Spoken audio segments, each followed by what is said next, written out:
Hello friends, आपल्या सर्वांची आवडती आणि आपल्याला घाबरवणारी मालिका म्हणजे काजळ माया. या मालिकेच्या आजच्या मंगळवार 25 नोव्हेंबरच्या एपिसोडमध्ये एकानंतर एक जबरदस्त ट्विस्ट आले. सर्वात आधी तर पर्निकाचा प्लॅन आभाने फ्लॉप केला. पर्निकाने आरुषला हिप्नोटाईज करून त्याला स्वतःच्या वशमध्ये घेऊन त्याच्यातील दानव जागा करण्यासाठी त्याला घराबाहेर बोलवलं.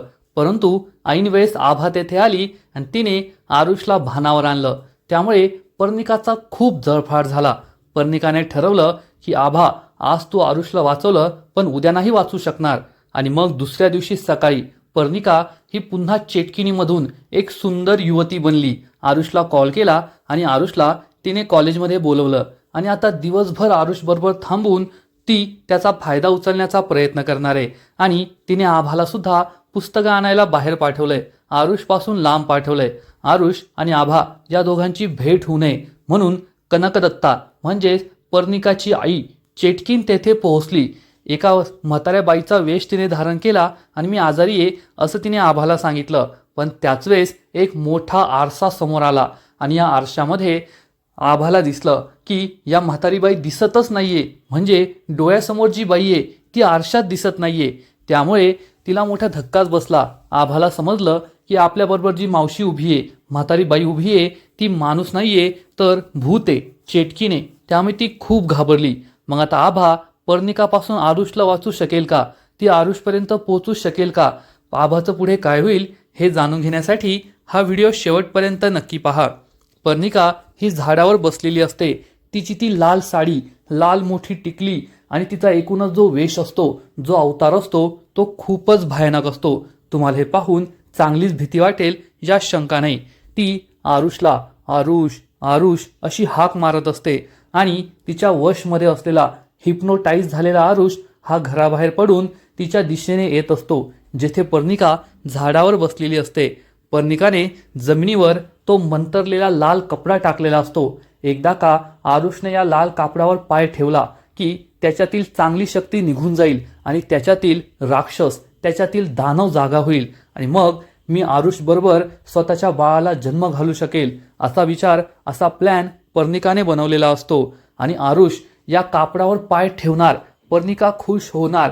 त्याच वेळेस आभा त्याच्या खांद्यावर हात ठेवते आणि विचारते, काय सरजी, कोठे चाललाय?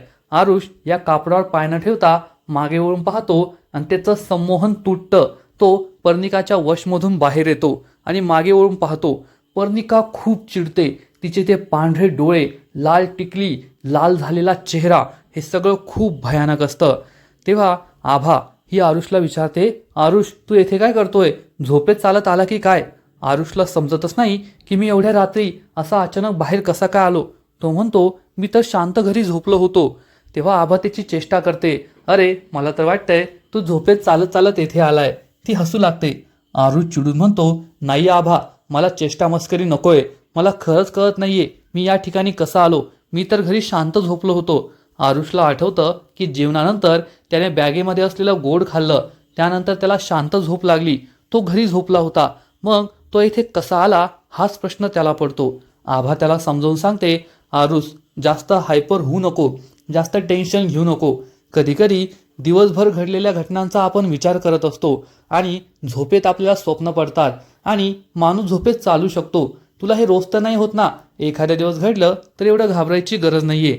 आरुष खूप घाबरलेला असतो. तो आजूबाजूला पाहू लागतो. आभा त्याला हाताला पकडते आणि घराकडे घेऊन जाते. तेव्हा पर्निका ही झाडावरून खाली उतरते आणि चिडून म्हणते, नाही, ही आभा पुन्हा एकदा माझ्यामध्ये आणि आरुषमध्ये आली आणि माझी आई म्हणते की ती शर्वरी नाहीये, ती शर्वरीच आहे. आता मी माझ्या आईला कसं समजावून सांगू?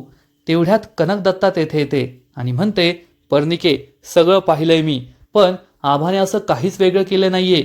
एखादा सामान्य माणूस जे करेल तिने तेच केलंय. आरुषला चाळीच्या बाहेर रात्री निघताना तिने पाहिलं आणि ती त्याच्या मागे मागे आली. यात काहीच विशेष नाहीये. जोपर्यंत मी माझ्या डोळ्याने पाहत नाही तोपर्यंत मी मान्य करणार नाही की आभा हीच शर्वरी आहे. तर पर्निका चिडून म्हणते, पण मी आता त्या आभाला तिसरी संधी देणारच नाहीये. आजपर्यंत दोनदा ती माझ्या वाटेत आली आहे. मी तिला तिसऱ्यांदा माझ्या वाटेत येऊ देणार नाही. उद्या अमावस्या संपण्याआधीच मी आरुषला माझं बनवणार आणि त्या आभाला मध्ये येऊ देणार नाही, असं म्हणून पर्णिका ही चेटकिनीसारखी भयानक हसू लागते. कनक दत्ताला सुद्धा खूप आनंद होतो. तर दुसरीकडे आरुषला घेऊन आभा घरी पोहोचते, चाळीत पोहोचते. आरुष खूप टेन्शनमध्ये असतो आणि विचारतो, आभा मला हे काय होतंय? मी डॉक्टरांना दाखवू का? डॉक्टरांना कन्सल्ट करू का? आभा त्याला समजून सांगते, आरुष एवढं टेन्शन घेऊ नको, असं काहीच घडलेलं नाहीये. तू एवढा विचार का करतोय? कधी कधी असं होऊ शकतं. आणि तुला जर शांत झोप हवी असेल ना, तर कुसुमाग्रजांच्या कविता ऐक, नाही ते तुला भारी आयडिया देते. तुला शांत झोप लागेल. आज जी कविता तुला कॉलेजमध्ये भेटली होती ना, तिचा विचार मनात आण, तिला स्वप्नात बोलव, मग तुला शांत झोप लागेल. पर्णिकाचं नाव ऐकून आरुष खूप खुश होतो आणि स्माईल करतो. आभा त्याला म्हणते, अरे वा, पर्णिकाचं नाव ऐकलं आणि आमचा आरुष चक्क हसायलाच लागला. टेन्शनच्या आठ्या गायबच झाल्या. खरंच ती तुझी स्ट्रेस बस्टर झालीये. आरुष म्हणतो, असं काही नाहीये, चल तूही झोपायला जा. आणि आरुष हा झोपायला जातो, दरवाजा बंद करून घेतो. पण आभाला मात्र भीती वाटते. ती म्हणते, मी आरुषला तर समजावून सांगितलंय, पण मी तरी पूर्णपणे कन्व्हिन्स आहे का? जे काही घडतंय ते का घडतंय? आप्पा सकाळी जे म्हटले होते की वाट चुकल्यावर काय करणार, त्याचा आणि याचा काही संबंध तर नसेल ना? हे सगळं काय होतंय हे आभाला सुद्धा कळत नाही. तीही झोपायला जाते. तेवढ्यात ललित तेथे येतो आणि म्हणतो, मला तर खूप भीती वाटत होती. तिने आरुषला काही सांगितलं तर नाही ना? उद्या मला तिची माफी मागावी लागेल आणि सगळं क्लिअर करावं लागेल. दुसऱ्या दिवशी सकाळी आभा तिच्या घराबाहेर कपडे वाळत टाकत असते. तेवढ्यात ललित तेथे येतो आणि म्हणतो, आभा मला माफ कर, सॉरी. आभा चिडून म्हणते, तुझ्या ह्या जोडलेल्या हातांवर माझा विश्वास नाहीये, मला तुझ्याशी बोलायचंच नाहीये, तू निघ इथून. पण ललित हात जोडून तिची माफी मागतो की तू माफ केल्याशिवाय मी येथून जाणार नाही. इकडे आरुष हा घरामध्ये असतो. तो काहीतरी शोधत असतो. त्याला आसावरी विचारते, काय शोधतोयस तू? आरुष सांगतो, काकू तू एक व्हिजिटिंग कार्ड पाहिलंय का?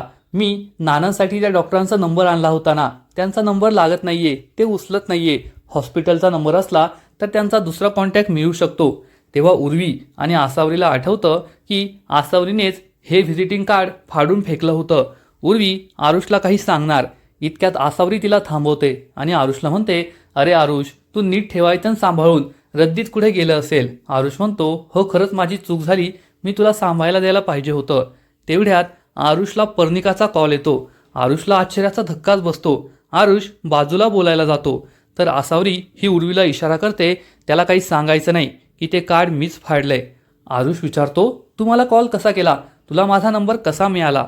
तर पर्णिका म्हणते, सॉरी सर, मी तुम्हाला पर्सनल नंबरवर कॉल केला, पण मला तुमच्या मदतीची खूप गरज आहे.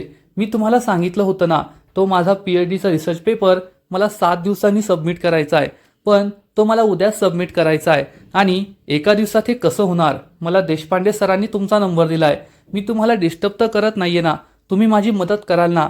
नाहीतर माझी इतक्या दिवसांची मेहनत खराब होईल, मला PhD नाही होता येणार.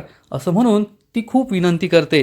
आरुष म्हणतो, एवढं स्ट्रेस घ्यायची गरज नाहीये, आपल्याकडे आजचा पूर्ण दिवस आहे, मी तुला मदत करेल. आपण दिवसभर बसू, तुझा रिसर्च पेपर नक्की पूर्ण होईल. मी येतोय कॉलेजमध्ये. ती थँक्यू म्हणते आणि फोन कट करते. पर्णिकाला खूप आनंद होतो. तिने एका सुंदर मुलीचं रूप घेतलेलं असतं. ती खूप छान दिसत असते. फ्रेंड्स, एकूणच रात्री झाडावर लटकलेली चेटकीन पर्णिका आणि ही सुंदर पर्णिका दोघी एकच आहेत की काय असा संशय निर्माण व्हावा. ती खूपच सुंदर दिसत असते आणि म्हणते, ए आरुष मी तुझीच वाट पाहते. आणि ती चांगलीच खुश होते. आरुष हा घरामध्ये येतो, परफ्यूम मारतो आणि पुन्हा पुन्हा आरशात पाहतो. उर्वी हे पाहते आणि विचारते, काय दादा किती वेळेस पाहतोय आरशामध्ये? आरुष म्हणतो, एका विद्यार्थिनीला भेटायला जायचंय ना, येतोच मी, असं म्हणून तो घराबाहेर पडतो. तर इकडे आभा ललितवर खूप चिडते आणि म्हणते, ललित हे अति होतंय, गप्प बस. तर ललित म्हणतो, जोपर्यंत तू मला माफ करणार नाही तोपर्यंत मी इथून जाणार नाही. आभा चिडून म्हणते, मी काल आरुषला नाही सांगितलं, पण आज सांगेल, त्यामुळे तू येथून निघून जा. तेवढ्यात आरुष घराबाहेर येतो आणि आवाज देतो, आभा. आरुषला पाहून ललित आणि आभा खूप घाबरतात. आरुष विचारतो, काय चाललंय तुमचं? तर आभा म्हणते, मी तर माझी कामं उरकते. ललित म्हणतो, मी तर नानांना पाहायला आलो होतो, भेटलो, आता जातो. असं म्हणून ललित तेथून पळून जातो. आरुष हा आभाला म्हणतो, चल लवकर, आपल्याला कॉलेजला जायला उशीर होतोय. तर आभा विचारते, मी तर माझ्या वेळेतच आवरते, तू आज लवकर आवरले असं दिसतं, एवढे घाई काय कॉलेजला जायची? तर आरुष सांगतो, पर्णिकाचा कॉल आला होता, तिने लवकर बोलवलंय. त्यामुळे आभा खूप खुश होते. म्हणते, वा रे वा, कॉल अँड ऑल, मजा आहे आता तर तुझी. असं म्हणून ती आरुषची खूप छेड काढते. ओल्या सांजोळी गाणं मनात चालतं की काय असं म्हणते. आरुष लाजतो आणि म्हणतो, लवकर आवर, नाहीतर मी तुला सोडून जाईल. आभा चिडून म्हणते, वा रे वा, इतक्या वर्षात तर कधी मला सोडून नाही गेला आणि आज पर्णिकासाठी मला सोडून जायचंय का तुला? आरुष म्हणतो, असं काही नाहीये, उशीर होतोय म्हणून म्हणतोय ना, आणि थांबलोय ना मी, चल लवकर. आभा आवरायला जाते तर आरुष ओल्या सांजोळी हे गाणं गुणगुणतच असतो. पर्णिकाला भेटायला जायचं म्हणून तो खूप खुश असतो. थोड्या वेळानंतर पर्णिका ही लायब्ररीमध्ये आरुषची वाट पाहत असते. ती विचार करते, आरुष मला माहितीये तू त्या आभाला घेऊन येणार आहे, पण त्या आभाला मी कसं कटवते तू पाहास. तेवढ्यात आभा आणि आरुष तेथे येतात. पर्णिका हात पुढे करते. आरुष तिच्या हातात हात देतो आणि हे दोघेही एकमेकांकडे पाहू लागतात. पर्णिका खरंच खूप सुंदर दिसत असते. तिचा लुक, तिची स्माईल खूप छान असते आणि आरुष हा तिच्याकडे एकटक पाहतच राहतो. आभा हे पाहते आणि या दोघांना भानावर आणते. सगळे एकमेकांना गुड मॉर्निंग म्हणतात. आरुष तिला म्हणतो, पर्णिका तू काळजी करू नको, तुझा रिसर्च पेपर आपण पूर्ण करूया आणि त्यासाठी तुला काही पुस्तकं लागतील. ती पुस्तकं आपल्याकडे अवेलेबल आहेत, तू तोपर्यंत फळ्यावर पॉइंटर्स लिही. असं म्हणून आरुष हा आभाला सांगतो की आम्हाला कविता आणि मिथक, त्याचबरोबर काव्यशास्त्र, विनोद अशी अनेक पुस्तकं लागणार आहे. ती पुस्तकं तुम्हाला काढून दे. पर्णिका म्हणते, तोपर्यंत मी पॉइंटर्स लिहिते.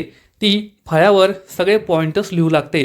आरुषने जी जी पुस्तकं सांगितली आहे त्या सगळ्या पुस्तकांची नावं तिने लिहिलेली असतात आणि आभा ही सगळी पुस्तकं तेथे रॅकमध्ये शोधू लागते. पण पर्णिका आपली काळी जादू चालवते. तिने या सगळ्या पुस्तकांची नावं फळ्यावर लिहिलेली असतात आणि एक एक करून ती ही सगळी नावं पुसू लागते आणि नाव पुसताच ते पुस्तक गायब होतं. आभा हे पुस्तक शोधायला जाते, पुढचं पुस्तक गायब होतं. पर्णिका अजून एक नाव पुसते, त्यानंतर अजून एक पुस्तक गायब होतं. त्यामुळे आभाला कोणतंच पुस्तक सापडत नाही. ती संपूर्ण रॅकमध्ये सगळीकडे लायब्ररीमध्ये पुस्तकं शोधते, पण तिला एकही पुस्तक सापडत नाही. त्यामुळे पर्णिका चांगलीच खुश होते आणि विचार करते, शोध शोध आभा, सगळी पुस्तकं शोध, पण तुला एकही पुस्तक मिळणार नाहीये. आभा सगळीकडे पुस्तकं शोधते आणि आरुषला येऊन सांगते, आरुष मला एकही पुस्तक सापडत नाहीये, काल मी सगळी पुस्तकं घेऊन आले होते. आरुष विचारतो, असं कसं होईल, तू तर कालच पुस्तकं आणलीत ना, आणि रजिस्टरमध्ये चेक कर, कुणी नेली का? तर आभा सांगते, मी रजिस्टरमध्ये चेक केलं, कुणी नेलीही नाहीये, सगळ्या रॅकमध्ये चेक केलं, पुस्तकच नाहीये, आता काय करायचं? आभा ही खूप दुःखी होते. तर पर्णिका घाबरल्याचं नाटक करते, आता काय होईल, माझा रिसर्च पेपर नाही का पूर्ण होणार, माझं सगळी मेहनत वाया जाईल, माझा PhDचा रिसर्च पेपर मला नाही का सबमिट करता येणार. म्हणून ती चक्क आभासमोर हात जोडते आणि म्हणते, प्लीज मॅम, तुम्ही ती पुस्तकं घेऊन या, माझ्यासाठी घेऊन या, नाहीतर माझी सगळी मेहनत वाया जाईल. आभा म्हणते, अगं तू हात वगैरे नको जोडू, मी ती सगळी पुस्तकं घेऊन येते, तू नको काळजी करू. ती आरुषला म्हणते, जर गोविंदला पाठवलं ना तर तो आणखीन काहीतरी गडबड करेल, त्यापेक्षा मी जाते आणि ती पुस्तकं घेऊन येते. आभा ती पुस्तकं आणायला जाते तर आरुष पर्णिकाला म्हणतो, चल आपण बाकीचे पॉइंटर्स आणि इंडेक्सवर काम करूया, म्हणजे आपला वेळ वाचेल, मला लेक्चरला सुद्धा जायचंय, तुला त्यावर काम करावं लागेल. पर्णिका हो म्हणते आणि आभाला आपण इथून घालवलं म्हणून चांगलीच खुश होते. आता आपला सावज आपल्या तावडीत सापडलाय म्हणून पर्णिकाला खूप आनंद होतो आणि ती आरुषकडे एकटक पाहतच राहते. पुढील एपिसोडमध्ये आपण पाहू की आभा सगळी पुस्तकं घेऊन पुन्हा कॉलेजमध्ये येत असेल, पण तिला आरुषपर्यंत पोहोचू द्यायचं नाही, म्हणून कनक दत्ता तेथे पोहोचणार आणि कनक दत्ताने एका मावशीचं रूप घेतलेलं असेल. ती आभाजवळ येईल आणि मला चक्कर येते, मला बरं वाटत नाहीये असं नाटक करणार आणि आभा तिला हॉस्पिटलमध्ये घेऊन जाऊ लागेल. पण त्याच वेळेस तेथे दोन माणसं एक मोठा आरसा घेऊन येतील आणि या आरशामध्ये चेटकीन असल्यामुळे कनक दत्ताचं रूपच दिसणार नाही, ते दिसणारच नाही. कनक दत्ता चांगलीच घाबरणार आणि आभा हे पाहिल की माझ्याजवळ जी मावशी उभी आहे ती तर समोर आरशात दिसतच नाहीये. त्यामुळे आभाला मोठा धक्काच बसेल, ती खूप घाबरणार. तर इकडे पर्णिकाचा प्लॅन सुरूच असेल. मग आभाला तर कळलंय की कनक दत्ता तिची मावशी चक्क चेटकीने भूत आहे. मग ही गोष्ट ती आरुषला सांगणार का? पर्णिकाचा प्लॅन यशस्वी होणार का? हे तर येणाऱ्या एपिसोडमध्ये कळेलच. तर फ्रेंड्स, तुम्हाला सुद्धा काजल माया ही मालिका आवडते ना? नक्कीच कमेंट करून सांगा आणि या मालिकेचे असेच नवीन नवीन अपडेट्स सर्वात आधी जाणून घेण्यासाठी व्हिडिओला लाईक करा, शेअर करा आणि चॅनलला सबस्क्राईब करा. बेल आयकॉनवर नक्की क्लिक करा म्हणजे मालिकेचे नवीन नवीन अपडेट्स तुम्हाला सर्वात आधी मिळत राहतील. खूप खूप खूप धन्यवाद.